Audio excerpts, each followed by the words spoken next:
Bonsoir. Il y a une info qui ne passe jamais aux journaux télévisés et qui pourtant touche des millions d'hommes et de femmes. Ce sont des événements invisibles qui provoquent la misère et l'immigration clandestine et qui finissent donc par nous concerner tous. C'est de ce visage toujours dissimulé de la planète que traite le documentaire que nous allons vous montrer ce soir. C'est un documentaire britannique de la BBC sur un petit pays africain, le Ghana. C'était ma ferme. La mine a abîmé toutes les terres. Qu'est-ce que vous cultiviez? Du cacao, du manioc, des bananes plantains, de l'huile de palme, de l'arachide, beaucoup d'arachide. Et maintenant? Tout est détruit. Tout est abîmé. Vous ne cultivez plus rien? Plus rien. Vous voyez? Toute la ferme est recouverte par les déblais. L'impact de la mine a de bons et de mauvais effets. Mais ces effets de nuisance sont limités. Dans ce pays, les grandes institutions financières occidentales ont imposé un ordre implacable avec des conséquences humaines extrêmes. Vous allez voir comment elles provoquent un exode rural massif. Vous allez voir comment le prix de l'eau potable privatisée fait que les Africains n'ont plus accès à l'eau. Vous allez voir comment dans les hôpitaux, privatisés eux aussi, on retient en otage les malades jusqu'à ce qu'ils puissent payer leurs notes d'hôpital. Vous êtes là depuis quand? Je suis guérie depuis 5 jours. Mon mari cherche un prêt pour payer l'hôpital, mais il ne l'a pas trouvé. Il est parti voir si son oncle pouvait lui avancer l'argent. Comment ça se passait avant le cash and carry? Quand j'étais petit, je n'ai jamais payé pour des soins médicaux. Et j'ai été admis plusieurs fois dans des hôpitaux universitaires. Ça fonctionnait bien.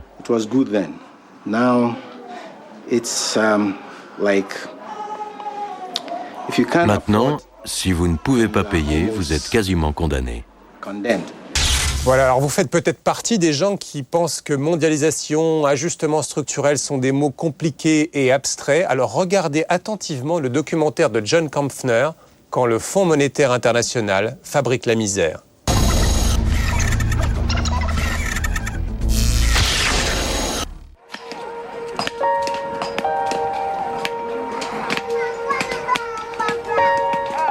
The state of Africa is a scar on the conscience of the world. Face à la mondialisation de la pauvreté, les pays riches commencent enfin à se réveiller. Pendant des années, ils sont restés sourds, même aux cris d'alarme lancés en 1999 par la Banque mondiale. Il existe un problème de gens porteurs de bombes ou de poison. Le terrorisme est une nouvelle forme de conflit qui peut nous frapper n'importe où. Dans un monde en état de crise, le problème de la pauvreté est devenu une urgence absolue. Pourtant, même si elles abandonnent leurs anciennes certitudes, les grandes puissances ont encore du mal à entendre les avertissements des prophètes de malheur.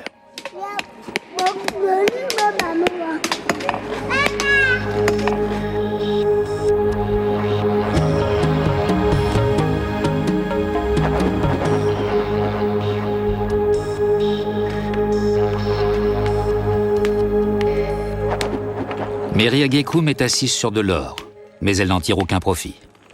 Elle habite dans le village de New Atwabo, un village déplacé de l'ouest du Ghana. Elle casse des cailloux 12 heures par jour. La vie est vraiment dure. Je peux à peine m'occuper de mes enfants. Je n'ai pas de quoi les nourrir, encore moins de quoi les habiller. Hier, je n'avais pas assez pour leur acheter à manger en partant au travail. Ils sont restés le ventre vide jusqu'à mon retour, le soir. Ça me rend triste. Élève modèle, c'est ainsi que la Banque mondiale considérait le Ghana. Mais après 20 ans de libéralisme économique, le modèle ne semble pas avoir répondu aux attentes de la population.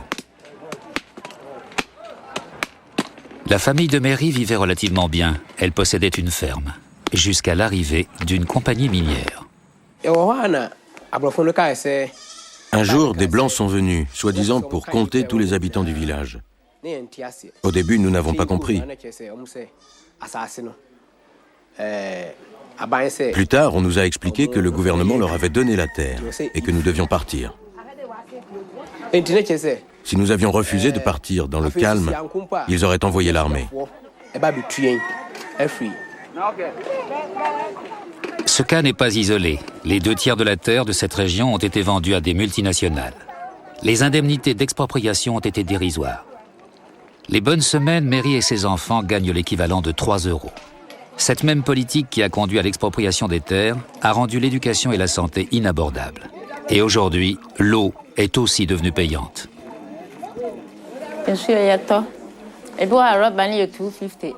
Nous devons acheter notre eau. Le prix d'un seau d'eau varie.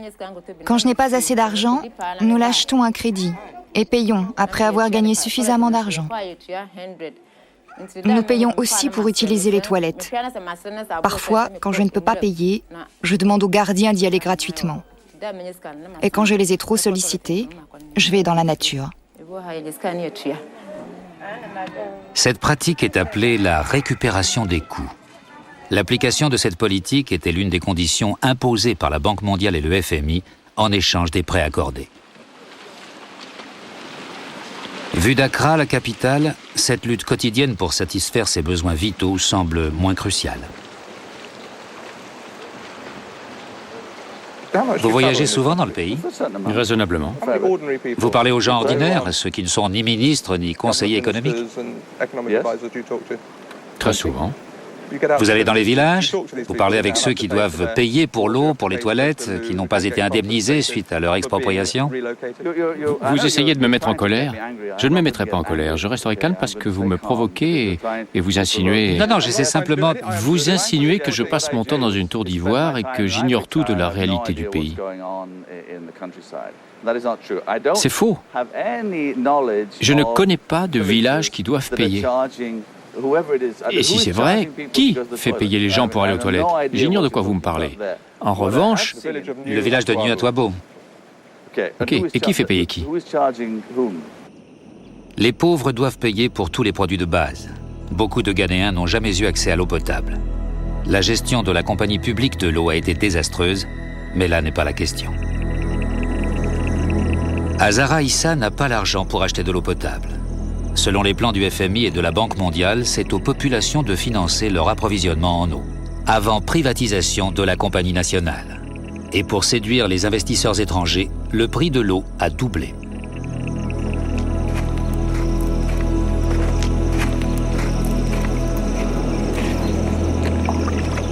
Deux fois par jour, Azara se rend à une mare située à plusieurs centaines de mètres de son village.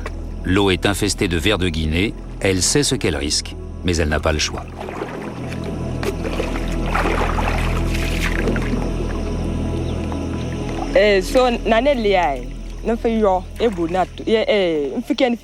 Notre manque d'argent explique pourquoi nous utilisons cette eau. L'argent qui pourrait payer l'eau du puits sert à acheter de la nourriture, comme le cacao pour notre petit déjeuner. C'est comme ça depuis que nous ne pouvons nous permettre d'avoir les deux. Pour nous, il vaut mieux acheter de la nourriture et d'autres produits et aller chercher de l'eau gratuite, parce qu'avoir de l'eau potable sans nourriture ne sert à rien.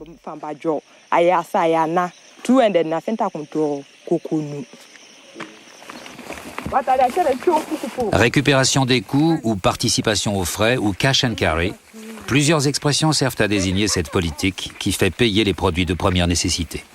Ce modèle a été mis en place dans tous les pays en voie de développement. Azara gagne difficilement sa vie en ramassant des arachides. Avec ses faibles revenus, elle est obligée de choisir entre boire de l'eau potable ou manger.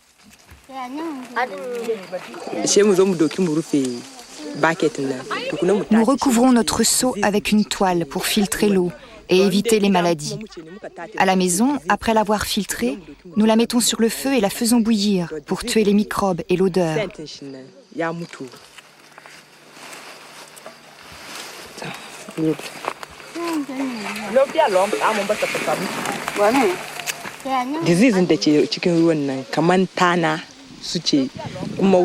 Les maladies contenues dans l'eau viennent des tiques. D'autres organismes se fixent aussi au corps de l'homme et boivent son sang.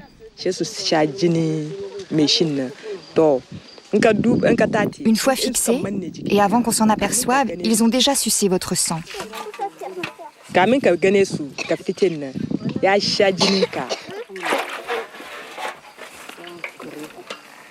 Si elle le pouvait, elle utiliserait de l'eau potable. Ce n'est pas une question d'ignorance, mais de moyens.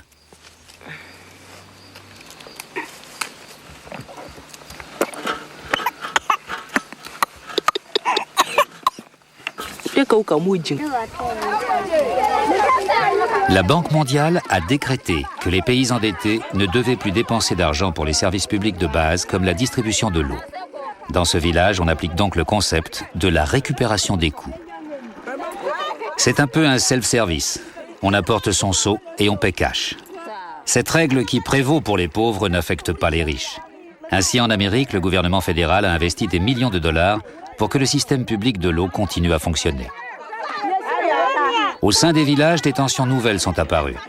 Ici, une femme quémande de l'eau potable à ses voisins parce qu'elle ne peut pas payer, ce qui provoque une dispute.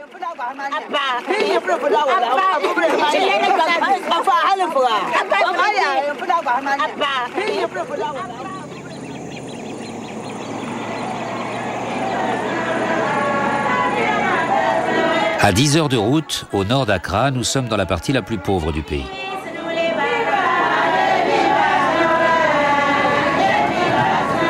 Cette région était le grenier à riz du Ghana.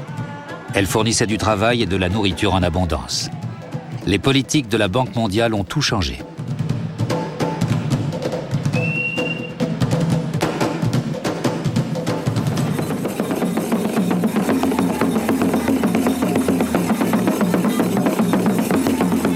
Dans le village de Kpembe, la population s'est réunie.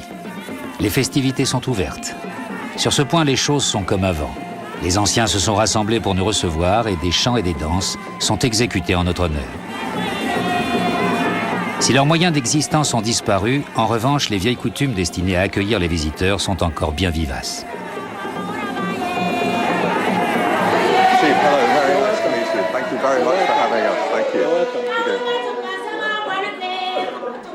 Le chef est entouré de sa cour, mais même s'il respecte la tradition, les esprits bougent. Une nouvelle conscience politique émerge, elle conteste le nouvel ordre économique. Vous cultiviez le riz, vous possédiez plusieurs centaines d'hectares de rizières dans la vallée de Katanga. J'étais un des plus riches producteurs de riz du Nord. À cause du changement de politique, je n'existe plus. J'employais beaucoup de gens à la ferme, ici, dans la vallée de Katanga. Qu'est-il arrivé à la production de riz local? Cultivez-vous toujours du riz? Qu'est devenue la grande ferme que vous possédiez? La production locale a quasiment disparu. Quand le Ghana subventionnait les engrais et les semences, les machines étaient disponibles et donnaient du travail à tous. C'était presque le plein emploi, même pour les jeunes filles.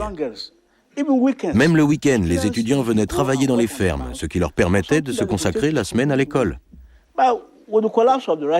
Mais avec l'effondrement de la culture du riz, on ne peut rien faire. Sauf partir dans les villes du Sud, chercher du travail, mais il n'y en a pas. Les gens reviennent alors à moitié morts de faim.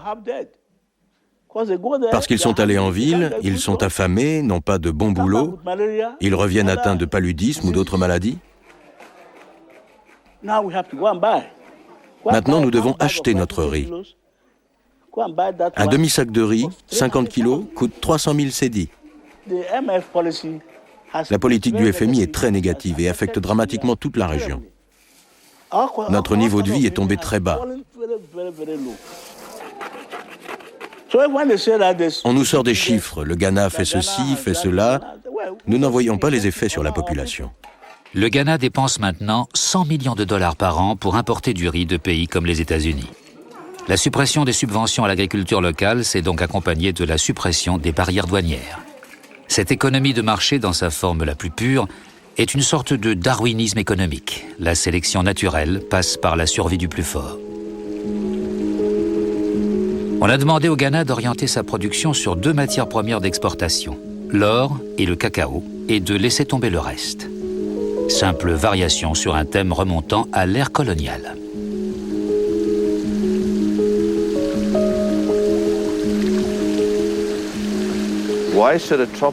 Pourquoi un pays tropical, semi-tropical ou semi-aride devrait-il cultiver du riz?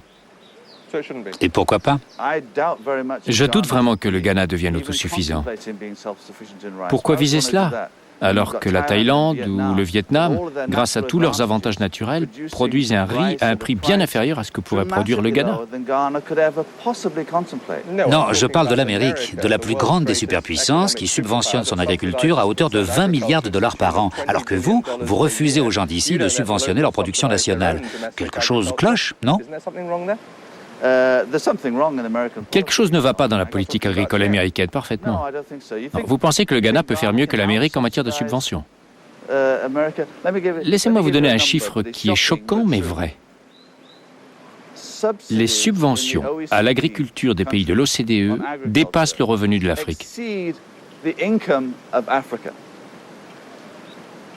ne peut donc pas rivaliser avec ces pays. Le jeu de la sélection naturelle est faussé.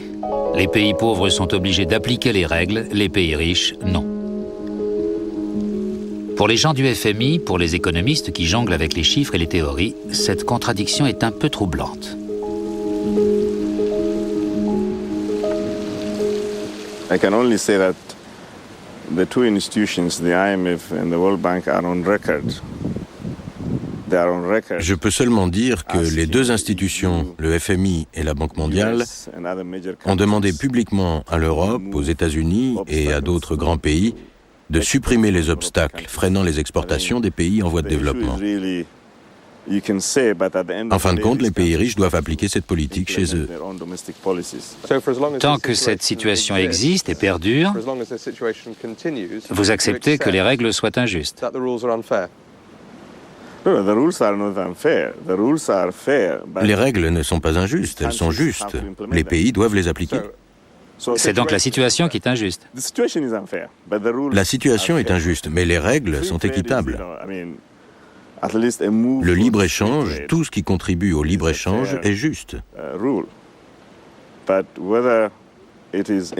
Son application ou sa non-application est un autre problème, qui entraîne une situation injuste. Ceux qui sont victimes de cette injustice sont les plus démunis.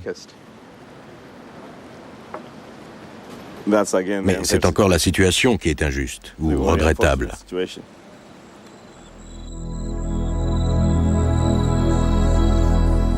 La situation est tellement désespérée que personne ne prend ses responsabilités. Les institutions blâment les gouvernements qui n'appliquent pas ce qu'elles prêchent. Les gouvernements blâment les institutions de prêcher des choses fausses.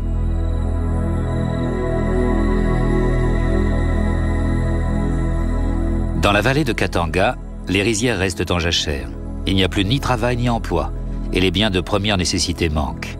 Le même scénario se répète dans d'autres pays. Une nouvelle génération de militants est née. Yao Graham dirige The Third World Network. Il vit au Ghana, mais il voyage à l'étranger pour mesurer les effets de la politique de la Banque mondiale. If you work it through in terms of the benefits, that very small input from the central government. Si on parle en termes de bénéfices, une toute petite contribution du gouvernement a permis de créer un dynamisme dans l'économie locale, d'arrêter l'exode rural des jeunes à la recherche de travail alors qu'il n'y en a pas en ville, de maintenir la dignité des gens, leur capacité de faire des choses et de subvenir à leurs besoins.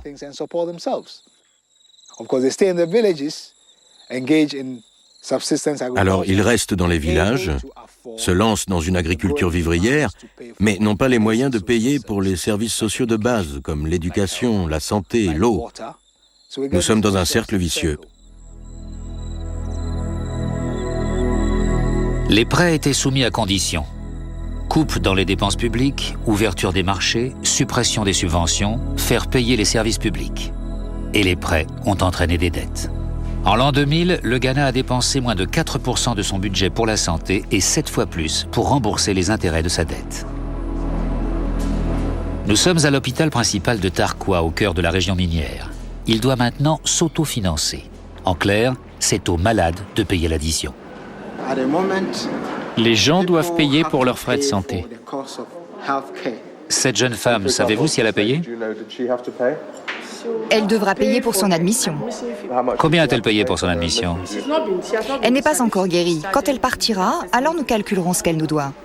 Elle paiera quand elle sera guérie. Et les autres malades, c'est pareil pour eux ? Les médicaments, qui les paie ? Les malades. Ils paient les médicaments, c'est du cash and carry. Cash and carry, vous appelez ça comme ça. Et c'est quoi au juste? Le principe du cash and carry a été mis en place par le ministère de la Santé. Depuis des années, il y a un problème de financement du ministère et du système de santé.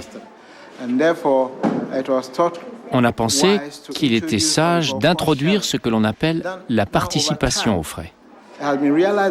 Depuis qu'on a réalisé que le gouvernement seul ne pouvait pas prendre en charge la santé de la population, les gens qui en ont besoin doivent payer. Conséquence du principe du cash and carry, Betty Krampa est prisonnière de l'hôpital. Elle vient de donner naissance à des jumeaux dont l'un est mort au cours de l'accouchement. Elle ne peut pas payer les médecins. Son mari est au chômage, ses parents sont morts. Comme le personnel de l'hôpital qui doit l'obliger à rester, elle a honte. Mais il faut que les usagers paient pour que l'hôpital puisse fonctionner.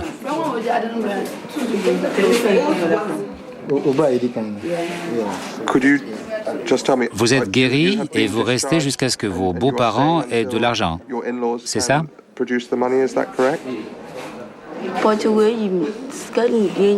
J'aimerais rentrer à la maison, mais je n'ai pas de quoi payer. Vous êtes là depuis quand? Je suis guérie depuis 5 jours.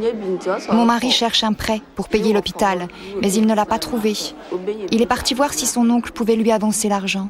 Comment ça se passait avant le cash and carry? Quand j'étais petit, je n'ai jamais payé pour des soins médicaux. Et j'ai été admis plusieurs fois dans des hôpitaux universitaires. Ça fonctionnait bien.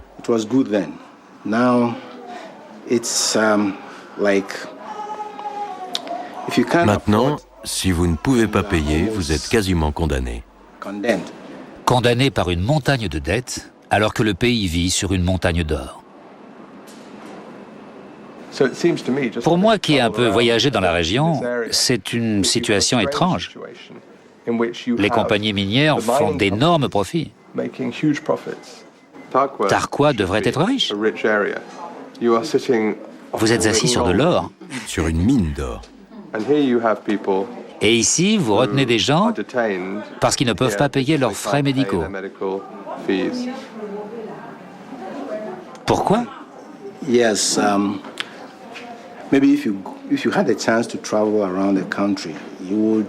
Si vous avez eu la chance de voyager dans le pays, vous aurez remarqué que la plupart des régions minières connaissent le même problème. L'or est exploité, mais la population n'en tire aucun bénéfice.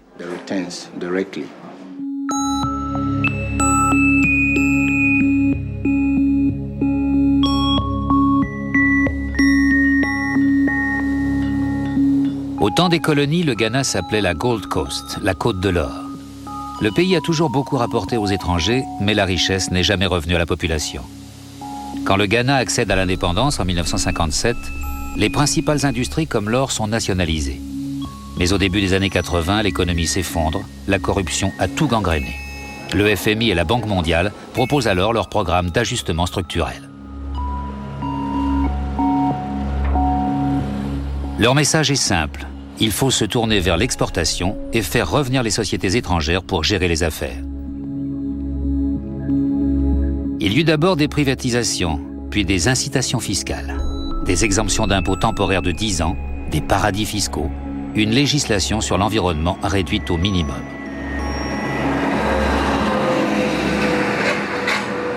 Ces politiques favorables aux investisseurs ont servi de modèle dans tous les pays en voie de développement.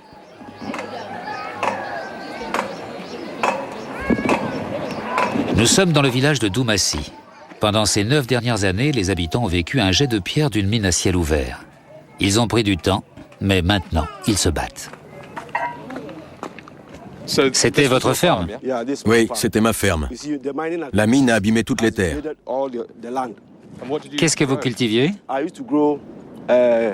Du cacao, du manioc, des bananes plantains, de l'huile de palme, de l'arachide, beaucoup d'arachide. Et maintenant? Tout est détruit. Tout est abîmé. Vous ne cultivez plus rien? Plus rien. Vous voyez? Toute la ferme est recouverte par les déblais. La plupart des déblais ont été déversés sur les champs d'arachides. On n'a plus rien. Nous n'avons pas d'argent pour payer l'école aux enfants. C'est tout près, non? Une centaine de mètres. La distance entre le village et la mine est trop petite. Nous avons eu des réunions avec la compagnie. Mais ce qu'ils veulent, c'est que la mine fonctionne. Ils ne pensent pas à ma vie. Quand ils ont décidé de creuser ici, qu'ont-ils fait?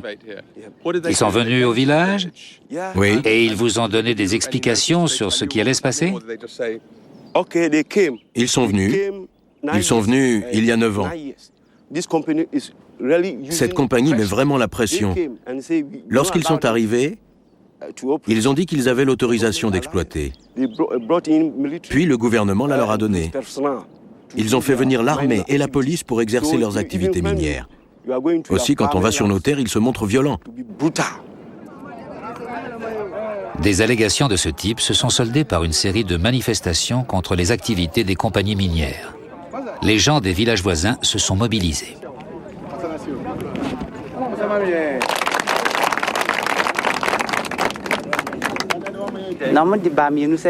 Ils ont dit que nous avions le choix entre la relocalisation ou le déplacement. Le 6 février, ils ont envoyé 36 policiers avec des gaz lacrymogènes pour nous faire partir. Ils ont dit que nous avions été indemnisés pour nos maisons et que nous devions partir. Nous avons refusé jusqu'à ce qu'ils aient indemnisé nos terres. Ils nous ont frappés et ont détruit nos maisons, nous privant de tout ce que nous possédions.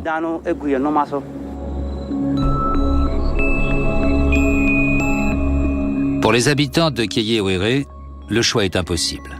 Il faut soit abandonner ses terres, quitter sa maison, recevoir une maigre indemnité et une fois l'argent épuisé, ne plus avoir rien pour vivre, ou bien rester et subir les nuisances de la mine. Ils ont aussi complètement détruit nos écoles. L'école la plus proche est maintenant à 10 km. Les enfants ne peuvent pas marcher si loin tous les jours, ils restent donc à la maison sans instruction.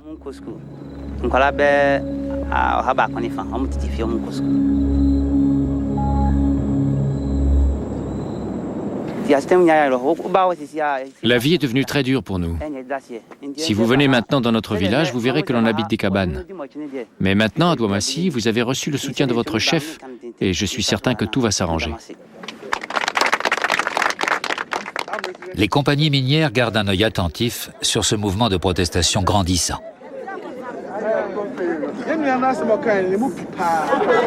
As you probably understand, you're trespassing, but I would rather this was dismissed as soon as you like, okay? Yeah. So doors open down there for the BBC people. Good. We'll come down and see you.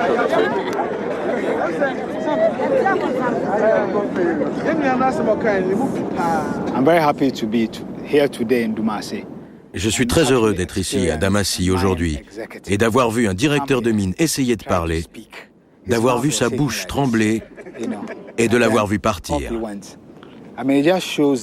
Cela prouve que le pouvoir de gens organisés est extrêmement important dans toute lutte.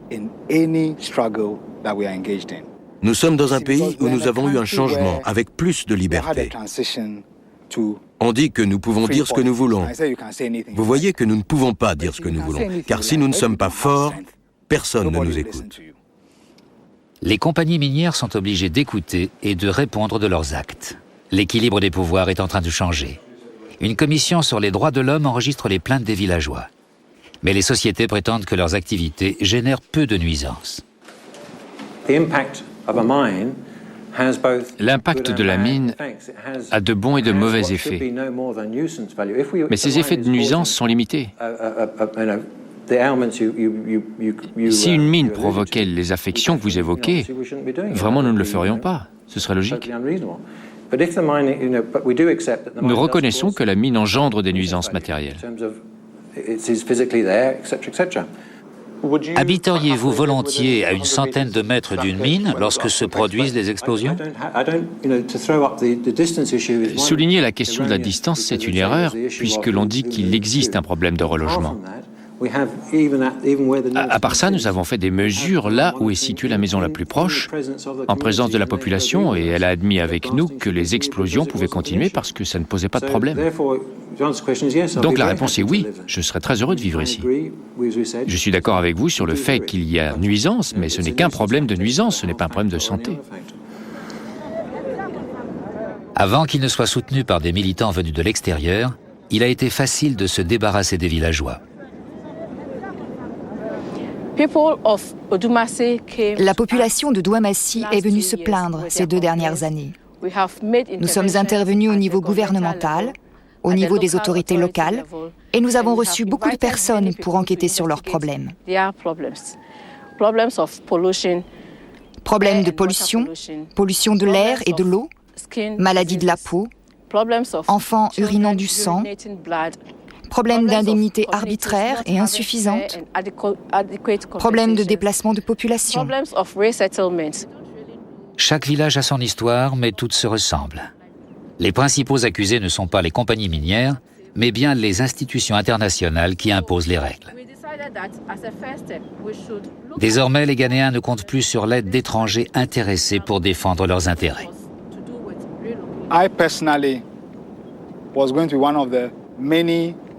J'aurais dû, comme des centaines de milliers de personnes, manifester devant les sièges du FMI et de la Banque mondiale à Washington. Mais comme vous le savez tous, les États-Unis sont en deuil. Je pense que personne au monde n'ignore les événements terribles et tragiques qui ont eu lieu, le bombardement du World Trade Center et du Pentagone. Quiconque a vu ces images à la télé a eu mal au ventre. Tout le monde a condamné cela, qu'on puisse s'exprimer de manière si folle, quelles que soient les raisons de sa révolte.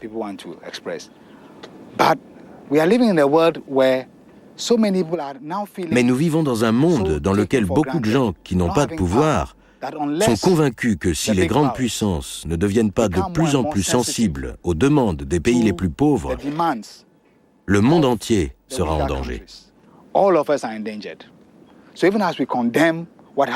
Tout en condamnant ce qui s'est passé en Amérique, nous avons tous le devoir de faire pression sur la politique étrangère et sur la politique mondiale pour qu'elle soit plus attentive à la condition des gens.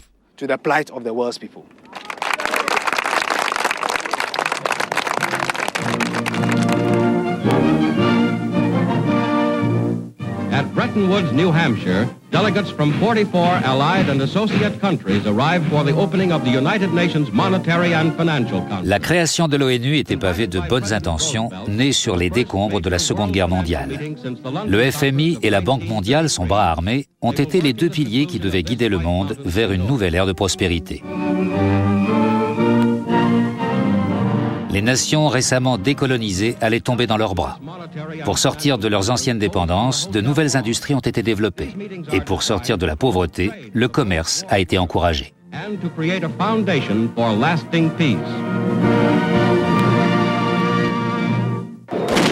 Mais en fait, les grandes disparités entre pays riches et pays pauvres n'ont fait que susciter la défiance et la colère. Si certains manifestants sont animés par la violence, la grande majorité d'entre eux souhaitent seulement exprimer leur indignation face aux inégalités, face à une mondialisation défavorable aux plus faibles, face au refus des grandes puissances d'écouter.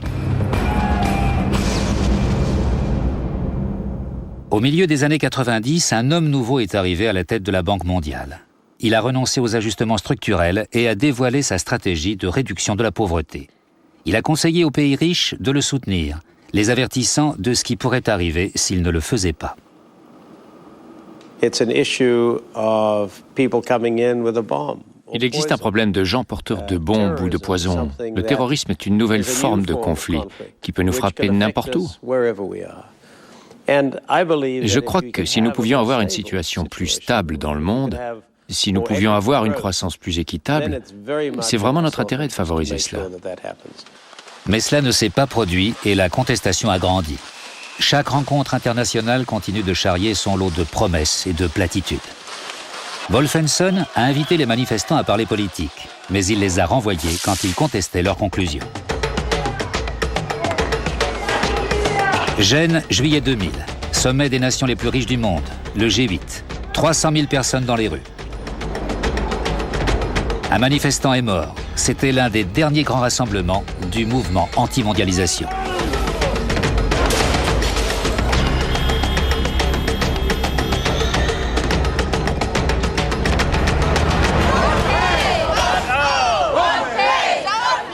La violence a fait la une des journaux. Pourtant, à Gênes, la nouveauté, c'était la présence d'un nombre croissant de militants politiques venus de tous les pays en voie de développement, dont le Ghana. Pour eux, il faut saisir toutes les occasions pour dire aux fondamentalistes de l'économie que leur politique ne marche pas.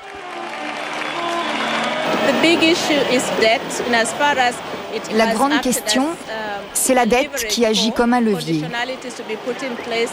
car elle détermine les programmes mis en place, comme les ajustements structurels, dont découlent des mesures comme la privatisation des biens publics et maintenant des entreprises de services publics, comme l'eau. La dette est à l'origine de la libéralisation de l'agriculture, des marchés, du commerce, des taux d'intérêt qui agissent directement sur notre productivité et notre capacité à participer au développement de notre pays. De retour à Accra, Hélène Wangoussa est à la recherche de témoignages. Elle a rendez-vous au marché principal avec un groupe de ces travailleurs particulièrement vulnérables. Nous sommes avec un groupe de jeunes femmes venues du Nord, coupées de leur milieu d'origine. Ce sont des manutentionnaires, des porteuses, qui gagnent seulement 15 000 cédis par semaine. Quand on voit ce qu'il leur faut pour vivre, il leur reste très peu. Décris-moi une journée de travail type. Nous nous levons à 5 heures, arrivons sur le marché à 7. Notre patronne arrive vers 7h30. Nous ouvrons le magasin et installons les étals. Et quand les gens commencent à arriver, nous commençons à porter la marchandise. Vers 16 heures, nous démontons les étals. Quand nous avons fini, il est 5 heures et nous rentrons chez nous. Combien d'années as-tu passé à l'école? Je ne suis jamais allée à l'école. Si tu en avais eu l'occasion ou le choix, qu'aurais-tu aimé faire? Si j'étais allée à l'école, je sais que j'aurais trouvé un meilleur travail. Si j'avais été à l'école, j'aurais adoré apprendre la couture. J'aurais aimé savoir coudre. Comment la Banque mondiale et le FMI peuvent-ils savoir ce qu'est la pauvreté s'ils ne viennent pas la rencontrer au sein de la population? Ils tiennent leur connaissance d'analyses faites dans les livres par des économistes. Leur définition de la pauvreté est différente de celle faite par les gens eux-mêmes. Ici, la pauvreté, ce n'est pas seulement des gens qui vivent avec moins d'$1 par jour. Ce sont ces filles isolées, coupées de leur milieu social. Ça comprend tout ça. C'est aussi une affaire de dignité.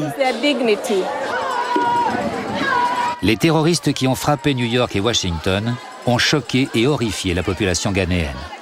Les Ghanéens sont viscéralement pro-américains et pro-britanniques.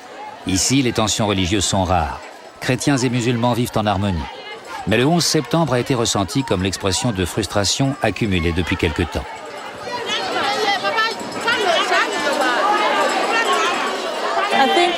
Nous commençons à percevoir cela, même dans des manifestations comme à Gênes.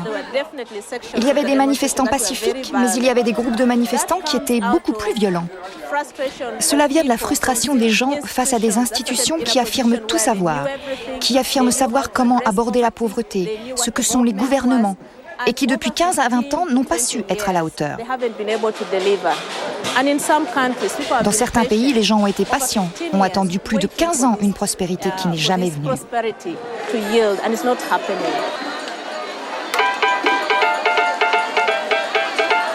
La radio est le média le plus puissant au Ghana et Vib FM est une des stations les plus influentes.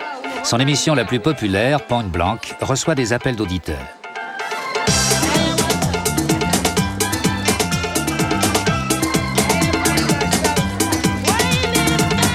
L'émission est animée par Gvesi Pratt, un ancien prisonnier politique.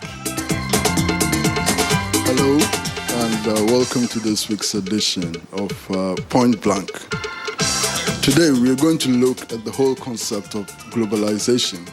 Aujourd'hui, la Banque mondiale tente de se donner une image de banque à l'écoute. Les relations ont changé. La banque doit justifier sa politique à un public de plus en plus averti. Le programme d'ajustement structurel est maintenant passé au crible, avec une remise en cause des conditions imposées par les prêts. Conditionalities, I mean, they cover all sorts of different areas. If you can just take the main ones, you know. You name it, there have been, at various times, it has to be said, conditions in almost every sector. But actually, I wanted to know what those conditions are. Well, you know, they're not particularly secret, and they are. Sometimes, if you wanted... You look quite uncomfortable talking about No, I'll talk about conditions. Okay. No, it's just that there are so many of them. Ce sont les nouvelles tactiques de la Banque mondiale. Débattre sur le principe et promettre des changements. Mais sur le terrain, les conditions imposées sont appliquées avec plus de rigueur que jamais. He thinks there is. Everybody thinks there is. But it's a theory. It's in the IMF, you know, benchmarks. It's in it. The last letter of there's a difference between a benchmark and a condition, but that's okay. But why is a bank? But a benchmark is a condition. Huh? Why is the bank pushing it so hard? Why? Because the Ghana Water Corporation has failed Ghana. The people. If anybody thinks, here's a challenge. If anybody thinks they get great service from Ghana Water Company, let them phone and praise this company. This company has failed Ghanaian society. Well, Peter, can I ask the question? Can I ask the question? Yeah. Obviously, there are many people who think that your organization has failed the people of the third world. That's true. Should we just sell it off to some multinational corporation? Good morning, I'm Niyama. Actually, I will want to get this thing directly to Mr. Peter Harold. I don't like the way he's trying to deceive everybody.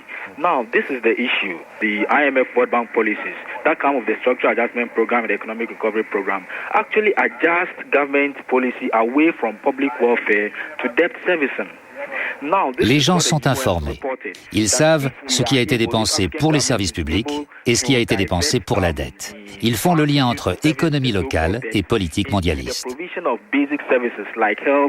Cette émission s'est déroulée 2 jours après les attaques sur l'Amérique. Mais déjà, les auditeurs soulignaient le lien entre la pauvreté et le terrorisme. Now, can we stop pretending while the people are dying? What happened in America recently should give us a clue that it is not the people, it is not just about terrorism. Who created the terrorists? It is God Almighty didn't create anybody to become a terrorist. It is the system that is making the people so. You see what I'm talking about? Yes, so that this kind of the chaos will continue, the armed robbery will continue, all these things will continue. Well, thank you very much. Your point is well made, and thank you very much. Peter, quick reaction. He's right, we agree, we've changed, and we are doing something about Africa's debt problem, so that problem of resources only going to service debt instead of education and health, etc., will not be the same in the future. La frustration grandit. Ni l'or ni le cacao n'ont enrichi la population. D'autres industries comme le textile sont en difficulté. Les importations de fripes remplacent peu à peu les vêtements fabriqués sur place. Cette fois, la banque affirme qu'elle a un plan contre la pauvreté. C'est l'initiative pour pays pauvres très endettés. Pour le Ghana, cette appellation en soi est une humiliation. L'élève modèle est devenu un mendiant. La banque soutient que ses intentions sont bonnes, qu'elle va annuler une grosse partie de la dette et réinjecter l'argent dans les services publics. Si c'est si attrayant, si le seul et unique but de la banque est de réduire la pauvreté, de tout faire pour aider le pays, alors pourquoi tant de Ghanéens sont-ils hostiles à cette politique ?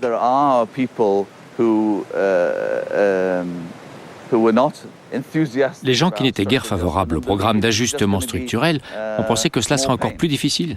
Ils ne pouvaient imaginer que la Banque mondiale et le FMI plaident en faveur d'un programme qui soulage le pays de sa dette. Ils ne pouvaient imaginer que ce soit le cas alors que c'est la réalité. C'était trop beau. Il doit y avoir un truc. C'était trop beau pour être vrai. Tous les pays ayant subi un ajustement structurel sont endettés jusqu'au cou. Même la Banque mondiale admet que leurs revenus moyens n'ont pas augmenté en 20 ans. Il n'est donc guère surprenant que, compte tenu du passé, les gens ne croient plus aux promesses.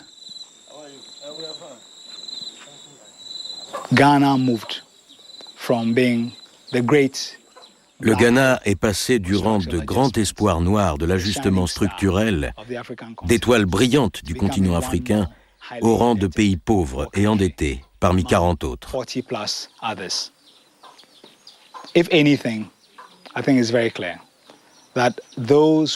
Ce qui est clair, c'est que ceux qui accusent le FMI et la Banque mondiale de libéralisme dur, tentant d'imposer un même modèle économique, ceux-là sont entendus.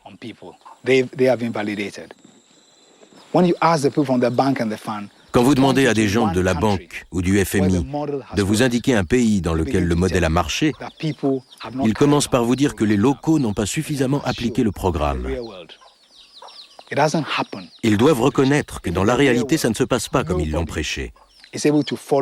Si sur le terrain, personne ne peut suivre leur orthodoxie, alors soit ce sont les peuples qui ont tort, soit ce sont eux.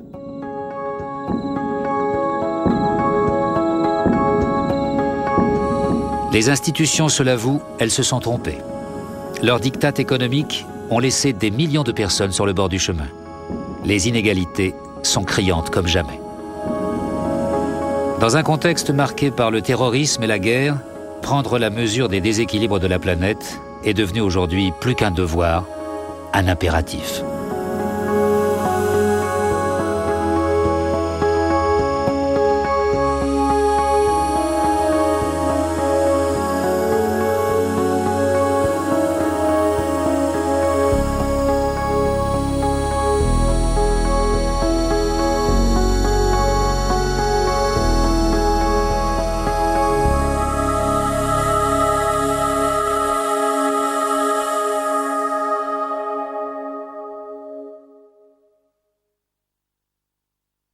Voilà, merci d'être resté avec nous ce soir. On se retrouve la semaine prochaine dans l'Inde Investigation, toujours en deuxième partie de soirée, après le film.